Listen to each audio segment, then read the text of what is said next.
이어서 상승장이냐 하락장이냐 하는 주가의 방향을 알려주는 선이 있습니다. 이걸 추세선이라고 이야기하는데, 추세선에 대해서 같이 알아보겠습니다.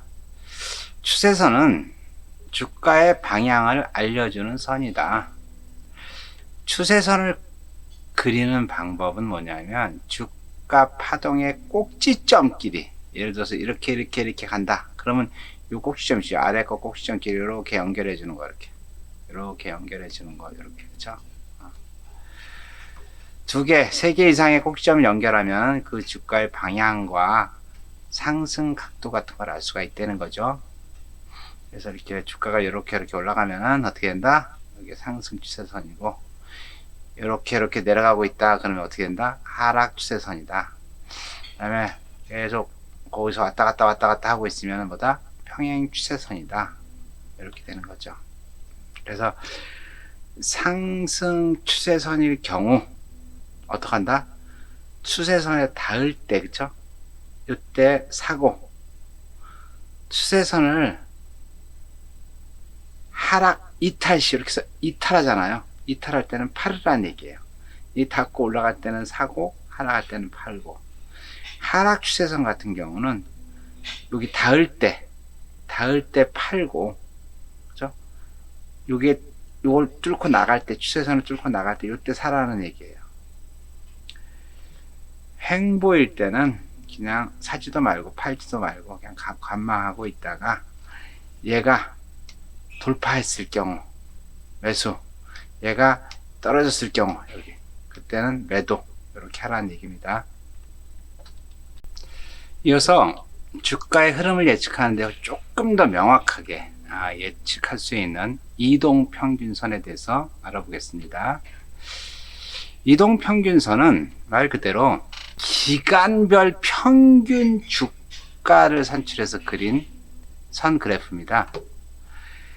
이동평균선은 정해진 기간 동안 주식을 산 사람의 평균 가격을 이용해서 주가의 변곡점, 그쵸? 방향성을 예측할 때 굉장히 많이 사용합니다. 가장 핵심이고 기본이라고 할 수 있죠.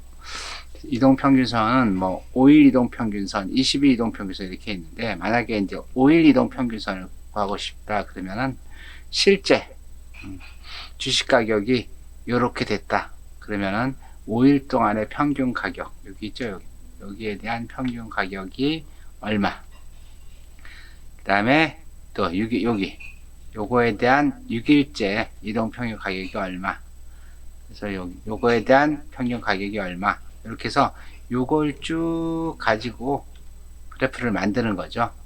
그리고 이제 5일 이동평균선, 20일 평균선 그러는데, 그 이동평균선을 보게 되면 전체적인 주가의 흐름을 볼 수가 있습니다. 그 기간을 얼마로 지정하느냐에 따라서 그림을 볼 수가 있어요.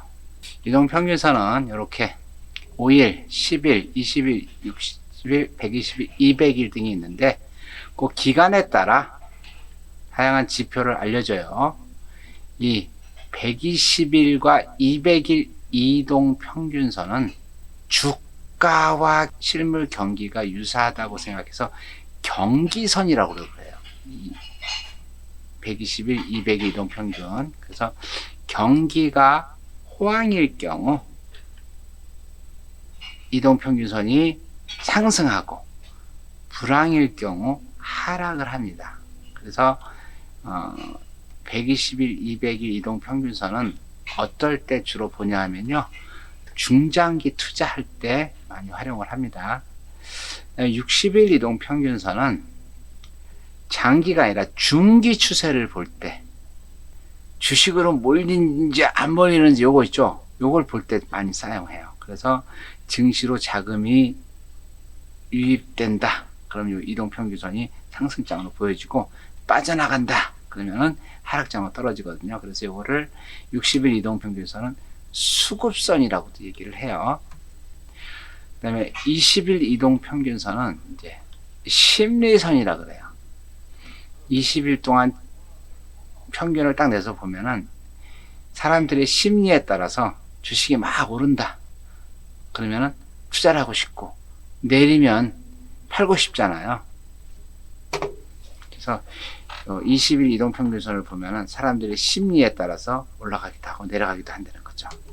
그 재밌는 거는 상승 추세인 경우는 21선을 벗어나 하락하는 경우가 매우 드물고, 하락 추세인 경우는 21선을 돌파해서 상승하는 경우가 거의 없어가지고, 이 20일 이동 평균선을 기준으로 해가지고 사고 팔고 하면은 수익이 많이 난다는 얘기죠. 이제 5일과 10일 이동 평균선은 단타라고 그러죠. 단기 사고 팔 때 주가 강세인 경우는 11선, 5일선 위 이렇게 쭉 있으면 그 위에서 놀고, 약세일 경우 이동 평균선 아래에서 놉니다. 그래서 단기 매매 시는 요 5일과 10일 이동 평균선을 활용하면 될 것 같아요. 강세 시장일 때는 주가가 이동 평균선을 쫙 그리잖아요. 그럼 이동 평균선 위에서 놀아요. 이렇게 강세일 때는. 하락일 때는 이렇게 주가가 이동 평균선 아래에서 놀아요.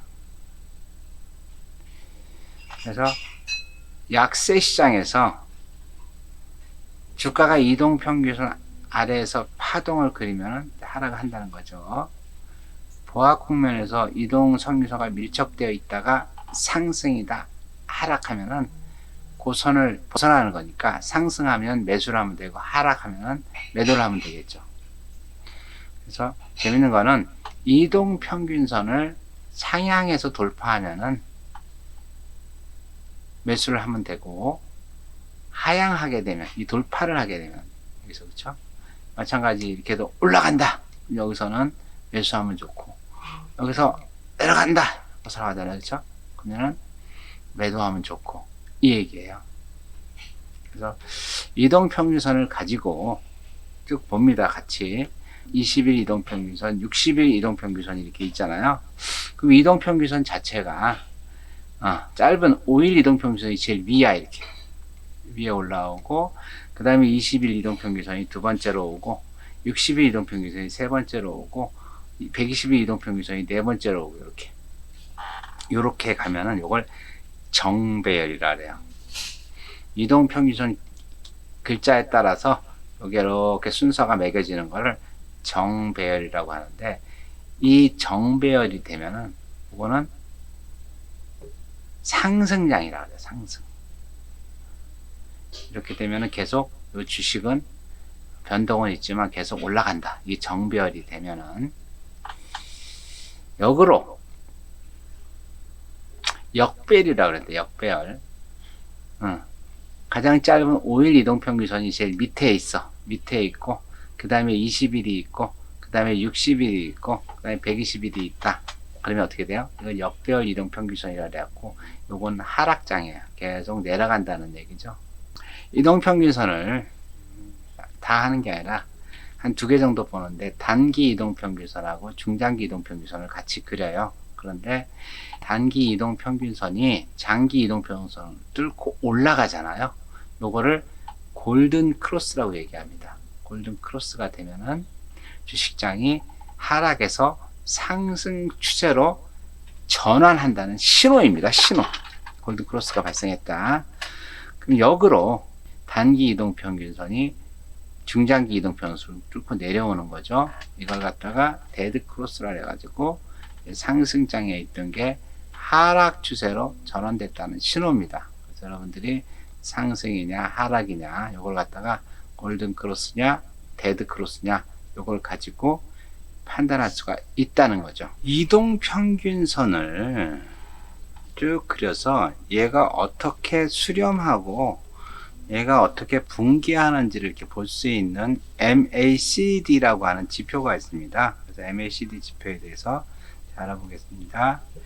MACD는 이동 평균선, Moving Average Convergence and Divergence, 결국 수렴과 분기, 확산을 할 수 있는 지표인데요. 주가의 추세 변화를 파악하는데 활용하는 가장 대표적인 확인 지표입니다. 기간이 짧은 이동평균선은 가장 최근의 주가 상황이고, 긴 이동평균선은 후행성, 나중에 지표이기 때문에 주가 상승 시 이동평균선은 장기 이동평균선 위로, 주가 하락 시입니다. 단기는 장기 아래에 서 있는데 요걸 이용한 것이 MACD는 단기 이동평균선 빼기 장기 이동평균선으로 나타내고, 거기에 이제 MACD에 보면은 시그널이 있어요. 시그널. 시그널은 이동평균 값을 정해진 날짜 동안 다시 이동평균에서 만듭니다. 그래서 MACD 시그널 위에 있을 경우 주가는 상승이고, MACD가 시그널 아래에 있을 경우는 주가가 하락한다. 이걸 볼 수 있는 거예요. 여기 있는 것처럼 기준선은 운동의 에너지가 중립인 상태를 말하며 0으로 표시를 해요.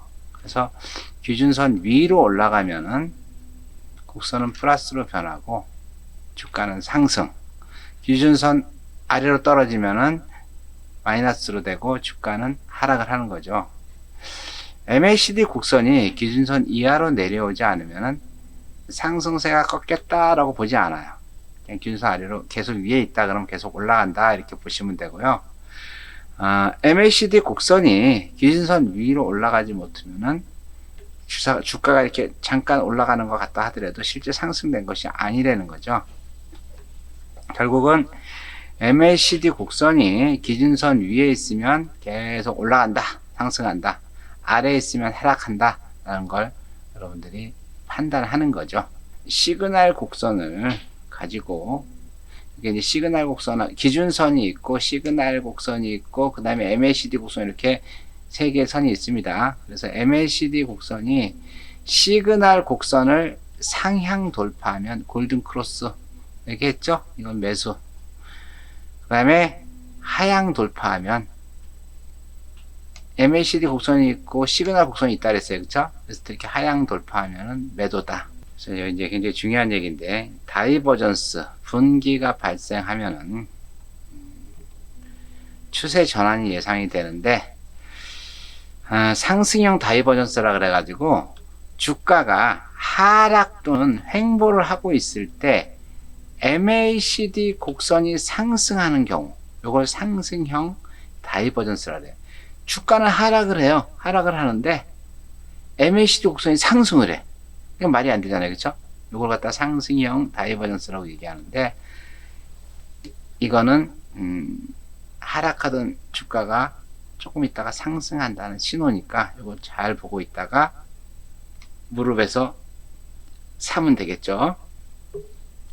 하락형 다이버전스는 뭐냐면요, 주가는 막 이렇게 상승을 해. 근데 MACD 곡선이 떨어져. 이거는요, 상승하던 주가가 조만간 하락한다는 신호예요.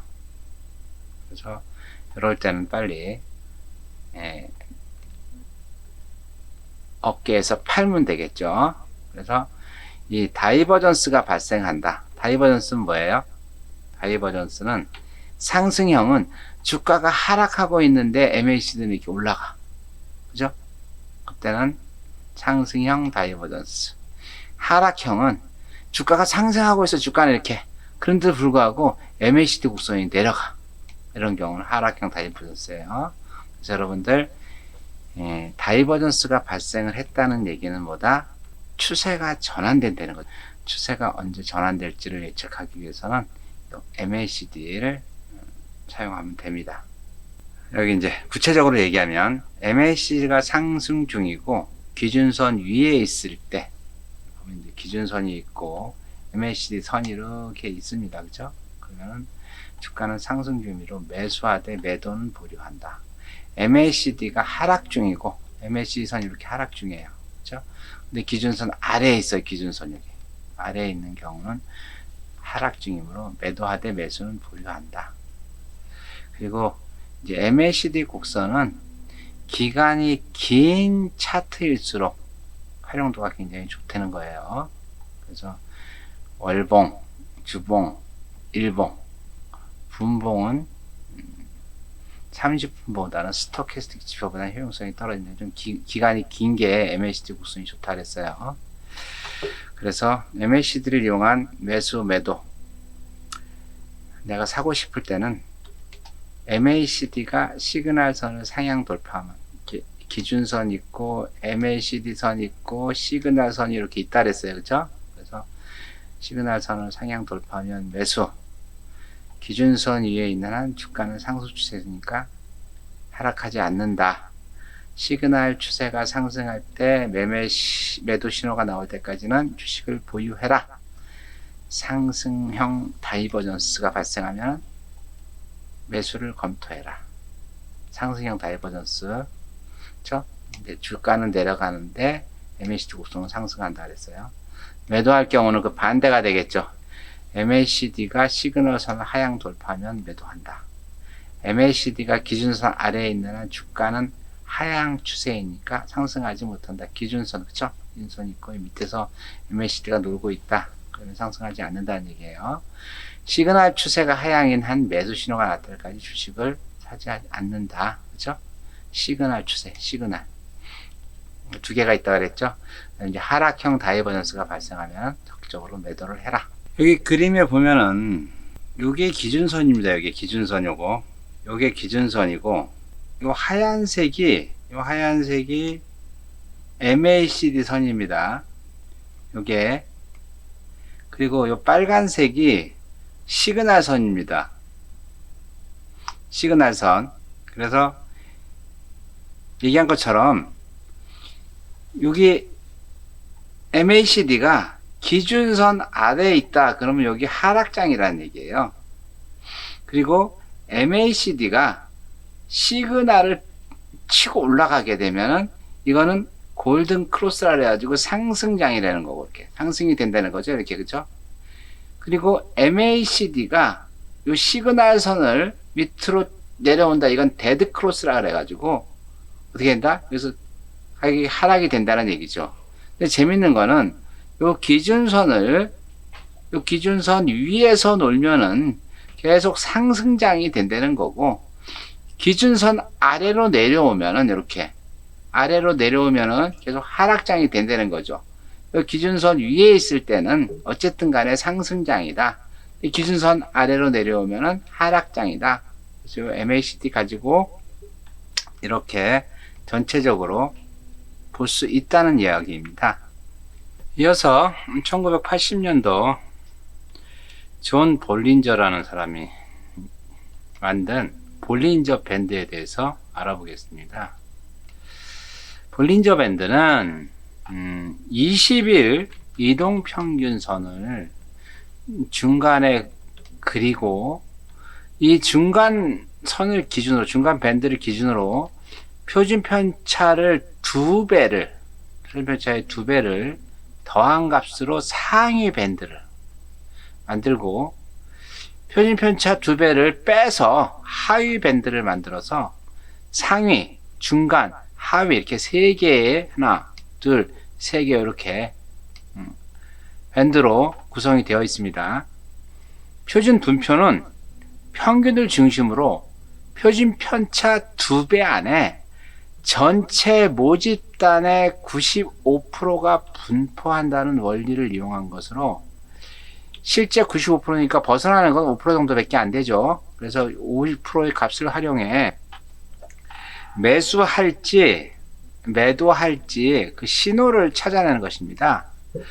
그래서 20일 이동평균선 가운데 있는 선 있죠. 기준으로 표준 편차 2배보다 높은 상한 밴드, 위쪽 밴드를 넣으면 야, 이건 너무 많이 매수된 거다 라고 판단을 하고, 그 2배 낮은 아래 밴드보다 밑으로 가면은 야, 지금 과매도라고 이제 판단을 해서,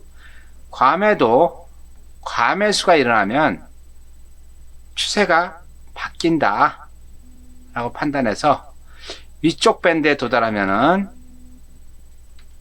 상위 밴드 있죠? 거기에 끝에 도달하면은 매도, 아래쪽 밴드에 도달하면 매수하도록 이렇게 지표를 활용하고 있습니다.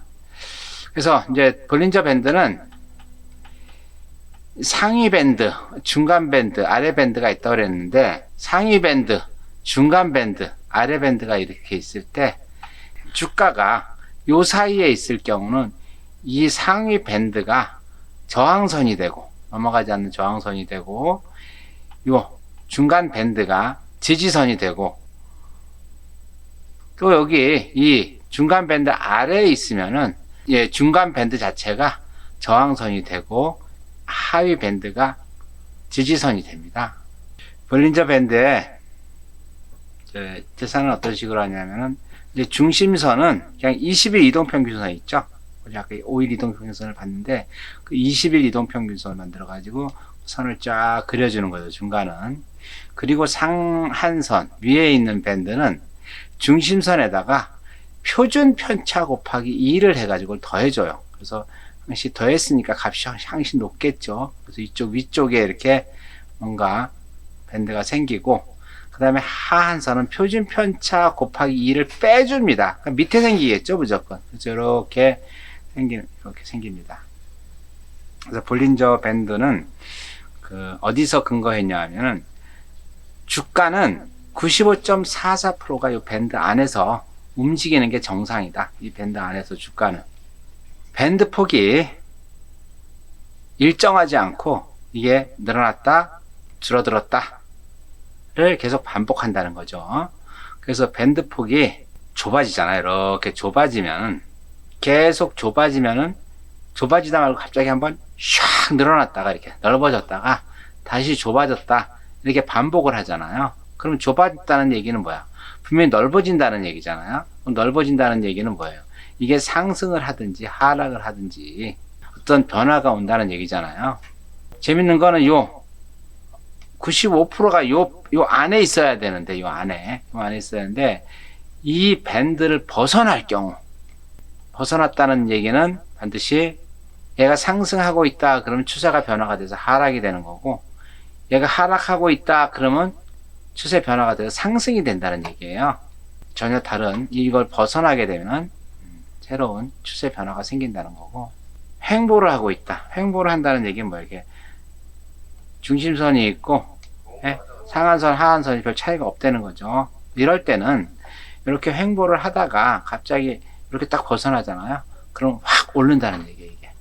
이게 가다가 밑으로 딱 내려가잖아요. 여기를. 그럼 확 떨어진다는 얘기고. 그래서 요런 일이 발생할 때는 사면 되고, 요런 일이 발생할 때는 빨리 팔면 되겠죠. 그렇죠? 실제 이제 볼린저 밴드를 캡처를 해봤어요. 여기 보면은 여기 흰선 있죠. 요거 흰선.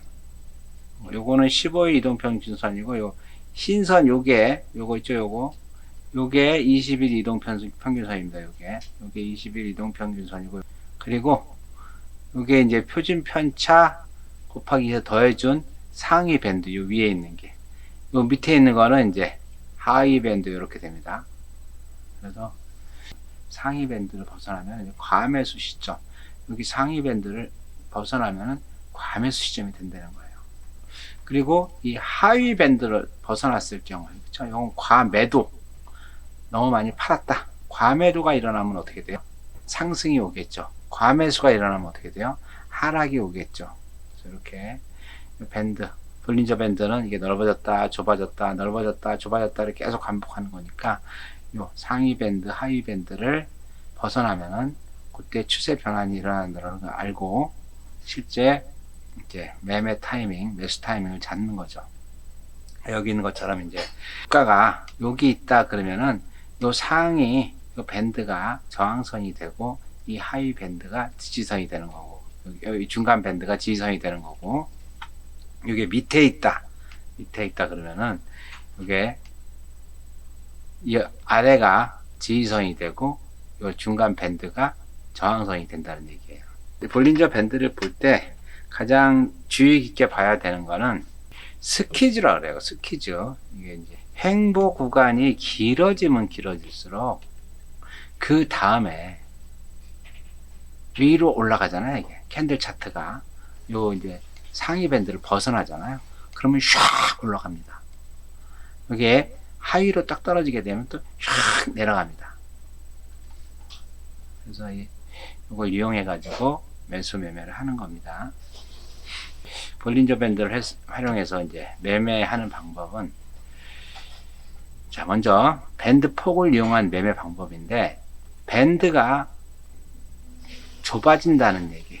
이건 뭐냐면 횡보를 계속 하고 있다는 얘기예요. 계속 오르지도 않고 내리지도 않고 계속 간다는 얘기예요. 주가가 곧 상승이나 하락으로 전환할 가능성이 높다는 겁니다. 밴드 폭이 좁아진 경우 상승하든 하락을 하든 전환 가능성이 높아진다는 거죠. 그래서 이 횡보 기간이 길어지면 길어질수록 주가가 오를 때는 오르고 떨어질 때는 떨어진다는 겁니다. 그래서 밴드 폭이 좁아지고 길어지면은 MACD나 스토캐스틱, 일목균형표 같은 그런 다른 보조 지표를 이용해서 주가가 움직이는 에 따라서 매매를 하면 되겠죠. 그렇죠? 그 밴드 폭이 넓은 경우는 그럼 반드시 다시 좁아지겠죠. 그렇죠? 좁아진다고, 밴드 폭이. 그래서 좁아진다는 것은 곧 지금 이만큼 내려갔으면 다시 올라간다는 얘기죠. 이만큼 올라갔으면 이만큼 내려간다는 얘기겠죠. 그렇죠? 그래서 그걸 가지고 여러분들이 매매하든 매도를 하든 판단하면 될 것 같습니다. 이 모든 주식 가격이 이 밴드 안에서 95%가 왔다 갔다 하는데, 그 5%는 이 밴드 밖으로 이탈을 한다. 이탈. 그렇죠? 그래서 그 밴드 이탈하는 상황이 발생하는 거는, 이거는 새로운 추세가 내가 상승하고 있으면은 더 상승을 하든지 아니면은 하락을 하든지 하여튼 새로운 추세가 전개된다는 신호입니다. 그래서 횡보하던 주가가 상한선 또는 하한선을 이탈하면 이탈 방향에 따라 새로운 추세가 형성된다는 겁니다. 그래서 상승 추세에 있던 주가가 상한선을 막 올라가고 있어 딱 벗어났다. 그러면 주가가 급등함으로 매수를 하면 좋고, 하락 추세에 있던 주가가 하한선을 쫙 벗어났다. 그럼 주가가 급락을 한다는 거죠. 그래서 빨리 매도를 하면 될 것 같고. 그럼 세 번째는 이제 밴드의 재진입. 벗어났어요. 벗어났는데 다시 들어와, 다시. 상한선 밖에서 고점을 형성하다가 상한선 안으로 진입한 밴드 안에서 재차 고점을 형성하면은 주가는 하락으로 올라가더니 벗어났어. 이 벗어났다 그럼 다시 내려온다는 얘기죠. 그렇죠? 마찬가지로 하한선이 이렇게 있는데, 하한선 밖에서 저점을 형성하다가 하한선 안으로 진입한 경우는 어떻게 된다? 다시 계속 이렇게 올라간다는 얘기죠. 형성하다 하한선 안으로 진입한 후 밴드 안에서 재차 저점을 형성하면 주가는 상승하게 된다. 그래서 이런 걸 이용해 가지고 실제 주식을 매수하고 매도하는 그 지표로 활용을 하는 겁니다. 강의 교환에 보면은 스토캐스틱하고 일목균형표라고 하는 차트 분석 지표가 있어요. 근데 시간 관계상 오늘 레포트로 제가 내줄 생각이에요. 그래서 일단 결론으로 들어가겠습니다. 지금 차트 분석의 원리는 뭐냐면 굉장히 많은 차트 분석하는 방법들이 있어요. 근데 그거를 100% 믿으시면 안 되고, 분석하는 5가지 원리에 대해서 말씀드리겠습니다. 차트는 수요와 공급의 결과를 반영하는 게 바로 차트입니다. 주가는 수요와 공급에 의해서 움직이는 거죠. 사는 사람이 많으면은 가격이 올라가는 거고, 팔려고 하는 주식이 많으면은 가격이 떨어지는 거고, 그죠? 주가는 관심의 원리에 따라 추세를 지속하려는 속성이 있습니다. 주가가 상승하고 있으면은 상승 추세를 계속 유지하려고 하고, 하락일 경우는 계속 하락을 이어가려고 하는 속성이 있어요. 주가는 파동과 사이클을 반복하려는 속성이 있습니다. 그래서 차트에 나타나는 주가 모형을 계속 반복하려고 하고 있어요. 주가에 어느 정도 구심력이 있다는 거죠. 주가가 단기 이동 평균선은 장기 이동 평균선으로 회귀하려는, 배웠잖아요. 그쵸? 정방향, 역방향 이런 거 배웠잖아요. 이런 것들이 서로 회귀하려는 속성이 있다는 거죠. 그리고 주가는 선행하는 경향이 있다. 이게 무슨 얘기예요? 주가에 영향을 미치는 정보는 사람들이 알기 전에 먼저 차트에 먼저 나타나는 거죠. 그래서 종합주가 지수는 실제 경기보다, 우리 경기 있죠? 경기가 좋다 안 좋다 하는 경기보다 약 3에서 6개월 선행을 합니다. 종합지수가, 주가지수가 굉장히 좋다. 그럼 경기가 좋아지는 거고, 종합주가지수가 최악이다. 그럼 경기가 떨어진다는 얘기죠. 그래서 이게 차트 분석할 때 이 5가지 있죠? 5가지를 여러분들 잘 이해하고 차트를 분석해야지 됩니다. 기술적 분석이 어느 정도 한계가 있어요. 차트만 보고 모든 걸 다 되는 게 아니고, 그래서 이 기술적 분석하고 반드시 기본적 분석이 있죠. 기본적 분석을 보완해서 진행을 해야 됩니다. 그래서 이 차트로 보이는 것들은 다보다 과거의 자료다, 과거. 그래서 과거를 보면서 미래를 예측할 수는 있지만, 예측할 수 있는 거지, 그 예측한 값이 정확하게 맞지는 않는다는 거죠. 그렇죠? 그리고 차트는요, 똑같은 차트를 가지고도 보는 사람에 따라서 지금은 하락, 지금은 상승, 보는 사람에 따라 해석이 틀립니다. 이게 재밌죠? 같이 볼린저 밴드가 이렇게 벌어졌단 말이에요. 근데 여기서 벗어나는데 어떤 사람은 사라, 어떤 사람은 팔아라, 이렇게 얘기를 합니다. 그래서 정답은 없는 거죠. 어떤 게 맞을지는 몰라요. 맞는 거는 지나가 보면 알겠죠. 그리고 제일 중요한 거, 나만의 매매 신호를 먼저 발견해야 된다. 동일한 분석으로 했다 그래가지고 투자자들이 같은 결과값을 가질 수가 없어요. 그죠? 주식이라는 게 내가 사고 싶은 가격에 사고 팔고 싶은 가격에 파는 게 아니잖아요. 근데 내가 사고 싶은 가격이 있는데 갑자기 그 사람들이 많아지면 상승이 돼서 더 비싼 가격에 사는 거고, 내가 팔고 싶은 가격이 있는데 다들 팔려고 내놨어. 그럼 그보다 더 낮은 가격에 빨리 팔아야 되는 거고, 그죠? 그래서 중요한 거는 나만의, 다른 사람하고 같지 않은 나만의 뭔가 신호를 자기 나름대로 가지고 있어야 되는 거죠. 그래서 기술적 분석의 한계를 보완하는 가장 좋은 방법은 기본적 분석을 통해서 기업의 가치 분석이죠. 가치 분석과 이 차트 분석, 기술적 분석을 함께 활용하면 되게 좋습니다. 기업의 가치 분석을 했더니 완전히 엉망이야. 엉망인데 차트를 봤더니 막 올라간다 그래. 그래서 샀어. 그럼 어떻게 돼요? 황이죠. 우리나라에서는 그거 이제 테마주라고 그래요. 테마주라고 그러는데, 이제 가치가 없는 차트는 곧 무너진다는 거죠. 그래서 기업의 가치 분석, ROE라든가 퍼라든가 이런 거 있죠. 그 가치와 함께 이 차트 분석을 하면서 여러분들이 보완해 나가면은 멋진 트레이딩을 할 수 있습니다. 이어서 13주차 과제물 안내하겠습니다. 이번 과제물은 기존의 과제물하고 조금 다릅니다. 이번 과제물 낸 거 가지고 중간고사로 대체할 생각입니다. 그래서 제출하는 방식은 기존의 과제물 낸 거하고 똑같이 파일명에서 이름, 과학번, 학년, 학번 13주차 과제물점 pdf라는 파일로 만들어서 여러분들 제출해 주시면 돼요. pdf로 보내지 않으면 감점 처리합니다. 반드시 pdf 파일로 만들어 주세요. 레포트 내용은 1페이지는 타이틀로 암호화폐와 개론 리포트 1 쓰든지 아니면 여러분들이 생각하고 있는 의미의 제목을 쓰시면 될 것 같아요. 그 다음에 이쪽에서 6쪽까지 총 5쪽이죠. 스토캐스틱에 대해서 여러분들이 자유롭게 작성하시면 됩니다.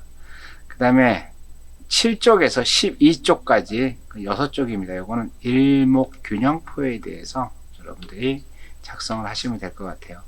지금 제 강의 교환에 스토캐스틱하고 일목균형표가 있습니다. 그런데 시간 관계상 강의를 못하고 그냥 넘어갔어요. 그래서 여러분들한테 레포트로 대처를 하려고 해요. 여러분들이 트레이딩 하기 위해서는 알아야 될 지표들에 대해서 설명을 드렸는데 스토캐스틱하고 일목균형표 굉장히 중요한 지표입니다. 그런데 시간 관계상 진행을 못하다 보니까 여러분들한테 이렇게 레포트로 제출하라고 지금 레포트를 내주고 있습니다. 13쪽은 레포트를 작성하고 나서 작성 후기 있죠? 후기 써주시면 될 것 같고, 제출 일자는 2020년 12월 7일 일주일 더 드렸어요. 그래서 제출 방식은 기존에 제출하는 것처럼 LMS에 제출해 주시면 됩니다. 이번 레포트는요, 평가받는 레포트입니다. 그래서 여러분들이 잘 작성해 주시면 좋을 것 같아요. 그래서 저 같은 경우는 글 많이 쓰는 거 되게 싫어합니다. 글보다는 이미지나 도형 등을 사용해서 비주얼하게 작성하면 제가 고점을 부여해 드립니다. 그러니까 여러분들 글 잔뜩 적어 놓으면요, 저 안 봅니다. 안 보고 점수 그냥 깎습니다. 여러분들 글 같은 거 많이 쓰지 마시고 딱 한눈에 봐도 무슨 뜻인지 알 수 있게 이미지와 도형 같은 거 활용해서 비주얼하게 좀 만들어 주시기를 부탁을 드립니다. 그리고 서두에 말씀드린 것처럼 이번 리포트는 중간고사 시험을 대체합니다. 그래서 리포트 점수 50점이고 여러분 다음 주 기말고사죠.